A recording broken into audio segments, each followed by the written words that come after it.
2024 সালের যে ছাত্র গণ আন্দোলন গড়ে উঠছিল, এই গড়ে ওঠার মূল লক্ষ্যই ছিল বাংলাদেশ এবং ইন্ডিয়ার সম্মুখ যুদ্ধ।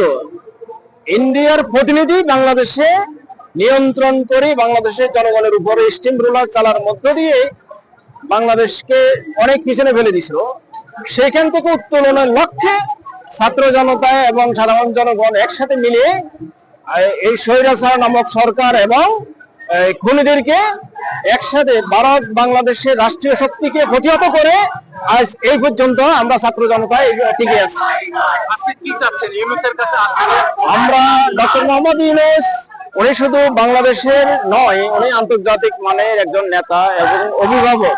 বাংলাদেশের বটে বিশেষ করে একজন সম্মানিত ব্যক্তি, নোবেল বিজয়ী পারসন, তাকে অবশ্যই সম্মানিত জায়গায় আমরা রাখবো এবং রাখছি এবং রাখবো।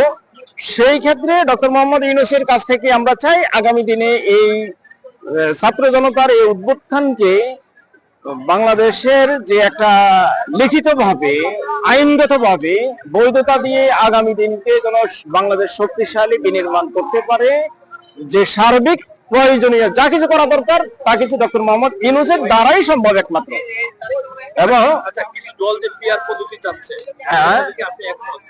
অবশ্যই পিয়ার পদ্ধতি, যেটা যেমন কোন দলের সারা দেশে পার্সেন্টেজ ভোটের কম হোক কিন্তু সারা দেশে জনগণ সাপোর্টার আছে।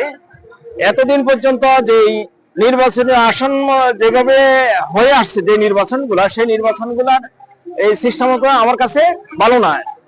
পিয়ার পদ্ধতি যে নির্বাচনটা বর্তমান আলোচনা হচ্ছে, এটাই আমার মনে হয় বেটার অপশন।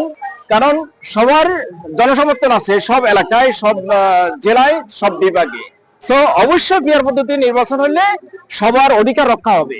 আগামী দিনের বাংলাদেশ বিনির্মাণের জন্য, শক্তিশালী হওয়ার জন্য এটা সবচাইতে ভালো একটা মাধ্যম।